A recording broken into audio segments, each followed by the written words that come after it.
Assalamualaikum warahmatullahi wabarakatuh. Perkenalkan, nama saya Andika Pratama, NPM 2209020177. Di sini saya akan menjelaskan presentasi tentang System Development Life Cycle. Pengertian System Development Life Cycle. Menurut bahasa atau biasa disebut dengan SDLC, bisa diartikan dengan siklus hidup pengembangan sistem. Siklus hidup atau produk berfungsi sebagai peta jalan mendasar untuk memahami dan mengkomunikasikan bagaimana sistem alami dan buatan manusia berkembang melalui perkembangan fase siklus hidup yang berurutan. Tahapan SDLC, yang pertama planning, yang kedua analisis atau analisis sistem, yang ketiga desain atau perancangan sistem, yang keempat implementation atau implementasi sistem, yang kelima testing atau uji coba, yang keenam maintenance atau pengelolaan. Pertama yang akan saya bahas yaitu planning atau perencanaan sistem. Tahapan perencanaan sistem adalah proses awal untuk memahami mengapa sistem informasi harus dibangun dan menentukan bagaimana pengembangan akan membangunnya. Langkah pertama yang dilakukan adalah melakukan investigasi awal, dan hasil investigasi awal survei diperluas menjadi kelayakan yang lebih rinci. Studi kelayakan adalah pengujian proposal memenuhi kebutuhan pengguna dan pengguna sumber daya secara efektif. Ini berfokus pada tiga pernyataan utama. Pertama, apa kebutuhan pengguna yang dapat dibuktikan dan bagaimana sistem kandidat menurutnya. Yang kedua, sumber daya apa yang tersedia untuk sistem kandidat tertentu. Apakah masalahnya layak dipecahkan.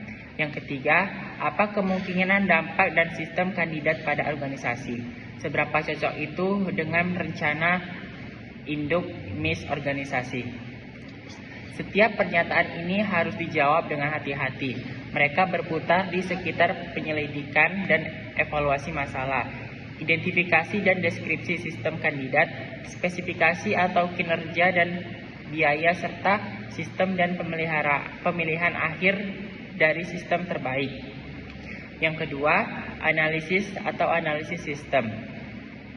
Langkah berikutnya dalam proses pengembangan sistem adalah analisis sistem. Analisis sistem bertujuan untuk memungkinkan pengembang memiliki pemahaman yang lebih detail tentang masalah dan pernyataan yang memicu proyek.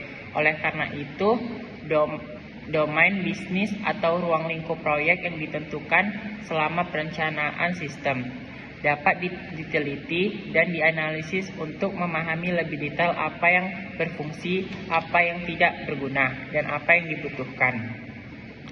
Dalam fase ini, tim akan menyelidiki sistem saat itu, mengidentifikasi peluang peningkatan dan mengembangkan konsep untuk sistem baru.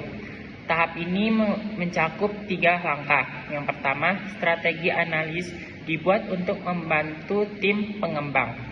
Yang kedua, langkah berikutnya adalah pengumpulan persyaratan. Yang ketiga, hasil analisis, konsep dan model sistem dibangun dengan menjadi satu dokumen yang membuat keputusan utama lainnya, misalnya anggota komite persetujuan. Yang ketiga, desain perencanaan sistem. Fase desain sistem menentukan mode operasi sistem sesuai dengan hardware, software, infrastruktur, jaringan, user interface, formulir, dan laporan, dan prosedur khusus, database, dan file yang diperlukan. Fase desain mencakup 4 langkah. Yang pertama, strategi dikembangkan untuk menentukan apakah sistem akan dikembangkan oleh programmer mereka sendiri, apakah sistem sedang ditransfer ke perusahaan lain. Yang kedua, pembangunan perencanaan desain dasar sistem yang menjelaskan hardware, software, jaringan yang dibutuhkan atau digunakan, infrastruktur yang ada. Yang ketiga, pengembangan database dan spesifikasi dokumen. Yang keempat, mengembangkan desain program yang menentukan. Yang keempat, implementation atau implementasi sistem. Tahap selanjutnya dari siklus hidup sistem adalah implementasi. Sistem dibangun dan mana sistem benar-benar akan dibangun dan dikembangkan. Ini biasanya merupakan tahap yang paling mengkhawatirkan karena untuk kebanyakan sistem ini adalah bagian tunggal yang terpanjang dan paling mahal di dalam proses mengembangnya. Alat pengembangan. Selama menjalankan metodologi pengembangan sistem dari mulai perencanaan hingga implementasi diperlukan alat dan teknik untuk melakukannya. Alat yang digunakan biasanya berupa gambar, bagan, atau grafik. Yang pertama, tool pengembangan desain sistem grafis meliputi yang pertama diagram HIPPO. Diagram HIPPO singkatan dari High plus Input Process Output, merupakan alat dokumentasi program yang biasanya berfungsi sebagai modul dalam sebuah sistem. Dijelaskan melalui fungsi utamanya.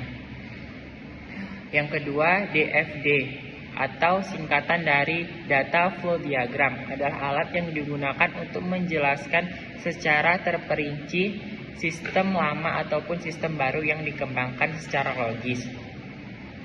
Yang kedua, Structured Chart. Struktur chart merupakan alat yang digunakan untuk mendefinisikan dan menjelaskan struktur sistem informasi secara bertahap dalam bentuk modul dan submodul dengan menampilkan hubungan antara elemen data dan elemen kontrol antar modul sehingga dapat memberikan gambaran yang lengkap tentang sistem. 4.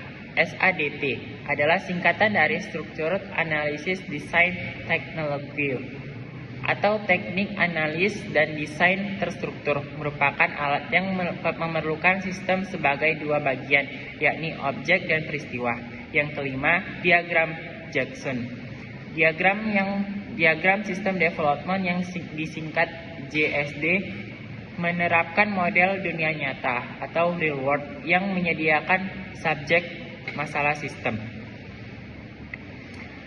Selanjutnya, teknik pengembangan sistem. Berikut adalah teknik yang digunakan dalam pengembangan sistem. Yang pertama, teknik manajemen proyek yang dipakai untuk tahap perencanaan. Yang kedua, teknik pencarian fakta, yaitu teknik yang dipakai untuk mengumpulkan data dan fakta dalam kegiatan analisis sistem.